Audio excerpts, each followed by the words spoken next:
Good morning, children. How are you all? I hope you all are doing well. So, welcome to my channel Assistance by Mrs. D. Nandan. This is my first video where I have come live to teach you. So, let's get started with today's video, children. We are going to begin today, children. Under the three states of matter, let's see solids. Matter that is composed of atoms packed tightly together are known as solids. So, matter in which the atoms are so closely packed together that there is hardly any space between the molecules, they are termed to be solids. Like you cannot walk through a solid wall. Is it possible to walk through a solid wall? No, we can't. Why? Because in a solid, the molecules are very tightly packed and there isn't any space to move through. Solids hold their shape at room temperature. That means this is a pencil, children, and I'm teaching you at the room temperature. Now this pencil will remain in the solid state only. It will not change its state. So solids will retain their state in the normal room temperature. Your book, that's a solid, so it will retain its shape. Even in solids, there is a small space between the atoms. Now, depending upon how tight the atoms are packed, determine its density. Now, children, even in solids, if we talk about solids also, children, there are certain spaces between the atoms. And those spaces define that what is the density of matter. Which means, children, certain solids have a very high density where the molecules are very, very tightly packed. Suppose we talk about, say, a block of iron. Now, iron has a very high density because its molecules are tightly packed. Whereas if we compare it with, say, an inch or a block of wood, then it will have a lesser density, children, because over there the molecules are packed but not so tightly packed as in case of iron. So we can say, children, that solids have a definite shape. They have a distinct boundary. The shapes, the boundaries are fixed. They have a fixed volume and they cannot be compressed. Solids have a tendency to maintain their shape. As you can see, the shape of a pencil, so they maintain their shape when subjected to outside force. Solids may break under the force, but they will not change their shape. That is why they are called rigid. Now, if you take, children, some sugar crystals, you will see no matter you keep them on your hand, you keep them on a plate or in a jar, the shape of every sugar crystal will remain fixed. If you take a sponge, children, it has small holes into it.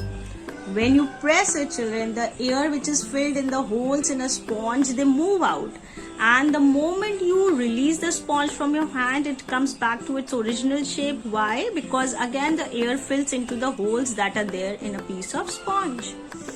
A rubber band, if you see, children, it will change its shape under the force. When you stretch it, it changes its shape, and as the time or the moment you leave the rubber band, it will come back to its original shape. So that means, children, that every solid will show a different kind of a characteristics. They will still try to maintain their shape, their size, their volume. Let's see the characteristics of the solids, children. All solids show the following characteristics. Solids are rigid and they can't be compressed. Solids have a fixed shape and a definite volume. Solids will have their melting and boiling points above the room temperature. That means if you want to melt a solid or if you want to boil a solid, then the room temperature above it or below it only it has to be done. Then only the solids will melt or they will boil. Liquids do not hold their shape at the room temperature. Now, when we talk about liquids, children, and you try to take them at the room temperature, if you pour them into a glass or you keep them onto a plate, they will take the shape of that. So that means liquids do not have any fixed shape, but they take the shape of the container in which they are filled. As there is certain amount of space between the atoms in a liquid, and so they keep on moving. And this is one reason, children, if you put your finger through the water, if you put your finger or dip it into a glass of water, the moment you will pull it back, the water will fill the space. You will not see any empty space where you had dig your finger in. Why?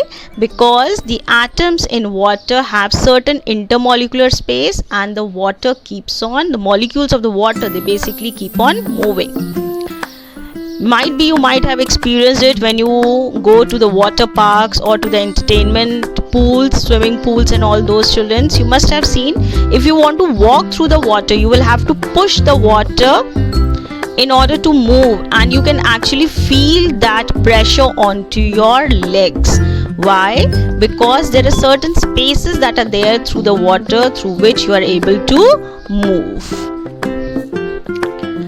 Liquids are affected by gravity. It means, children, if you pour some liquid into a container, and if it is suppose it is not full cup, it is half cup or half a glass, then the liquid will move towards the bottom of the container. Why? Because of the effect of gravity on it. Gravity pulls the liquid down. Even the water in a river, in a lake, has a container. Now you must be wondering how. The banks of the river, the bottom, the shore, they together form like a container, and inside which the water of the river is filled. Coming to the characteristics of the liquid, liquids are almost incompressible, but less incompressible than solids. That means you can't compress the liquids, but they can be slightly compressed more than what the solids can be compressed. Liquids have a fixed volume, but they do not have any fixed shape. That is why they take the shape of the containers in which they are filled. Liquids will always flow from a higher level towards the lower level. Liquids have their melting points below the room temperature. Now liquids will always melt at a temperature which is below the room temperature, and will boil at a temperature above the room temperature. Now room temperature means, children, generally the temperature of a day, and where you don't have to use any kind of a gadget to increase or decrease the temperature. Coming to gases. Now in gases, children, the particles have a great deal of space between them. That means they have a lot of space between the particles, which is known as a lot of intermolecular space is there. And because the molecules have a lot of energy, they have a lot of space, so they keep on moving, and that moving energy is known as kinetic energy.